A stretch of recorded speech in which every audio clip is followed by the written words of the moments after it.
Hello guys, आज हम बात करेंगे एक ऐसे प्लांट के बारे में जो पिछले कुछ सालों से काफ़ी पॉपुलर हो गया है और अभी तक आपने गेस कर ही लिया होगा। हम बात करेंगे जीजी प्लांट के बारे में।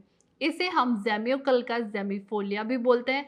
काफ़ी बड़ा नाम है, इसीलिए शॉर्ट में हम इसे जीजी प्लांट बोलते हैं। आज मैं आपके साथ शेयर करूंगी कि जीजी प्लांट को कितनी सनलाइट चाहिए, कितना पानी चाहिए, इसे कितना टेम्परेचर पसंद है और हमें इसकी केयर, प्रोपोगेशन और रीपॉटिंग कैसी करनी चाहिए। तो चलिए जल्दी से शुरू करते हैं। वीडियो स्टार्ट करने से पहले मैं आपको जीजी प्लांट के बारे में कुछ फन फैक्ट बताती हूँ। क्या आपको पता है कि जीजी प्लांट एक स्टेमलेस प्लांट है, यानी इस प्लांट में कोई स्टेम्स नहीं होती हैं। फेंगशुई में ये प्लांट को लकी प्लांट माना जाता है और ये आपके घर में लक और प्रॉस्पेरिटी लाता है। साथ ही साथ ये NASA recommended top air purifying plant है। मैंने इस टॉपिक पे अलग से वीडियो बनाया था, मैं उसका लिंक आई बटन या फिर डिस्क्रिप्शन बॉक्स में दे दूंगी, आप उसे बाद में चेक कर सकते हैं। सबसे पहला पॉइंट है सनलाइट। आप इस प्लांट को इंडोर और आउटडोर दोनों जगह रख सकते हैं। अगर आप इसे इंडोर रख रहे हैं तो आप इसे लो light, medium light, bright indirect light में रख सकते हैं। ये तीनों ही लाइटिंग कंडीशंस में काफ़ी अच्छे से ग्रो हो जाता है। अगर आप इसे आउटडोर रख रहे हैं तो बस ध्यान दीजिए कि इस पर डायरेक्ट हार्श सनलाइट नहीं पड़नी चाहिए, नहीं तो इसके लीफ बर्न हो जाते हैं। आप इसे medium to bright indirect light में रख सकते हैं। दूसरा पॉइंट है वाटरिंग। ध्यान रखिए कि आप इस प्लांट की ओवर वाटरिंग बिल्कुल भी नहीं करें, क्योंकि यही एक रीज़न है जिसकी वजह से जीजी प्लांट मर सकता है। आप इस प्लांट को तभी पानी दें जब टॉप सॉइल 2 से 3 इंच कंप्लीटली ड्राई हो गई हो। आप अपनी फिंगर से इसे चेक कर सकते हैं। अगर आप इसे 1 से 2 महीने भी पानी नहीं देंगे तो भी ये प्लांट उस कंडीशन को टॉलरेट कर लेगा, क्योंकि इसके रूट्स में छोटे बल्ब्स होते हैं जहाँ पे ये अपना पानी स्टोर करके रखता है। तीसरा पॉइंट है टेम्परेचर। दूसरे हाउस प्लांट्स की तरह जीजी प्लांट को भी 18 से 28 डिग्री सेल्सियस का टेम्परेचर सूटेबल रहता है। चौथा पॉइंट है मेंटेनेंस।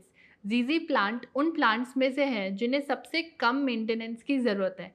जितना आप इस प्लांट को निग्लेक्ट करेंगे उतना ही ये प्लांट अच्छे से ग्रो करता है, और जितना ही आप उसका ध्यान देंगे उतना ये प्लांट मर सकता है।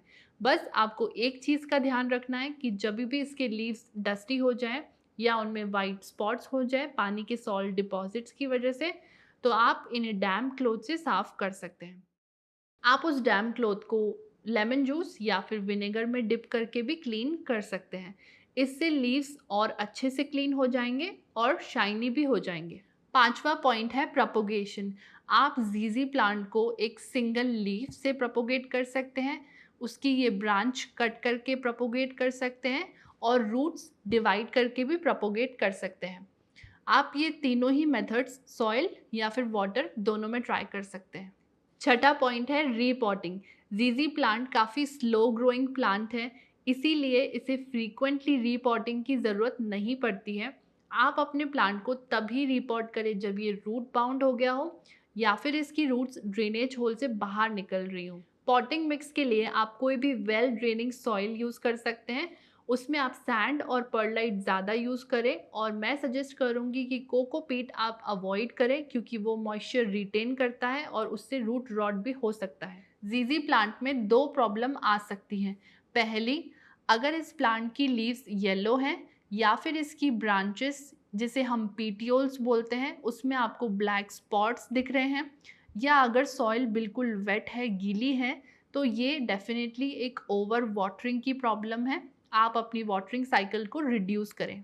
दूसरी, अगर ये प्लांट एक तरफ बेंड हो रहा है या फिर इसकी लीव्स रिंकल हो गई हैं और सॉइल कम्प्लीटली ड्राई है, तो डेफिनेटली ये एक अंडर वाटरिंग की प्रॉब्लम है। आप अपनी वाटरिंग साइकिल को बढ़ा सकते हैं। That's it guys, I hope आपको ये जीजी प्लांट की इन्फॉर्मेशन यूजफुल लगी होगी। प्लीज़ इस वीडियो को लाइक करना और मेरे चैनल को सब्सक्राइब करना। मैं आपसे मिलूंगी अगले वीडियो में, तब तक के लिए please take care, stay safe and bye bye.